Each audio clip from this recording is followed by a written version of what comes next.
চুয়াডাঙ্গায় গঙ্গা কপোতাক্ষ সেচ প্রকল্পের পাড় ভেঙে প্লাবিত কয়েক হাজার বিঘা জমি, তলিয়ে গেছে বিভিন্ন ধরনের ফসল। বেশি ক্ষতিগ্রস্ত মাঠের ধান ও পাট। একই স্থানে কয়েকবার ভেঙে পড়ায় ক্ষুব্ধ স্থানীয়রা। শেকড় থেকে শিখরে।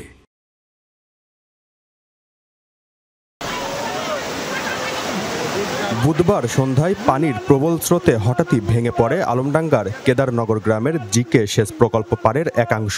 হু হু করে লোকালয়ে ঢুকতে থাকে পানি, মুহূর্তেই তলিয়ে যায় মাঠের ফসল। অন্তত 4টি গ্রামের কয়েক হাজার বিঘার ধান ও পাট পানিতে ডুবে ক্ষতিগ্রস্ত হয়েছে হাজারো কৃষক। এখনো পানিতে ভাসছে উঠতি ফসল। হঠাৎ পানি এসে ধরেন পাট ধান একবারে প্রচুর ক্ষয়ক্ষতি হয়েছে। ধান আছে, ধানের ক্ষতি হয়েছে, পাটের ক্ষতি হয়েছে। আর আমরা তো এই পানির আশায় আমরা ধান করি, সেই ধানটা আমাদের এখন আর হবে না। পাড় ভেঙে দুদিন পেরিয়ে গেলেও এখনো শুরু হয়নি মেরামত কাজ। একই স্থানে বারবার পাড় ধসে পড়ার বিষয়ে ক্ষুব্ধ স্থানীয়রা। এর জন্য টেকসই বাঁধ নির্মাণের দাবি তাদের।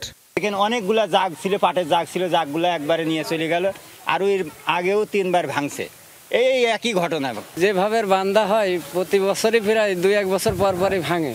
পানি উন্নয়ন বোর্ড বলছে জিকে সেচের স্লুইস গেট বন্ধ করে দেওয়ায় নতুন করে আর প্লাবিত হওয়ার শঙ্কা নেই। দ্রুতই পাড় মেরামতে কাজ শুরু হবে।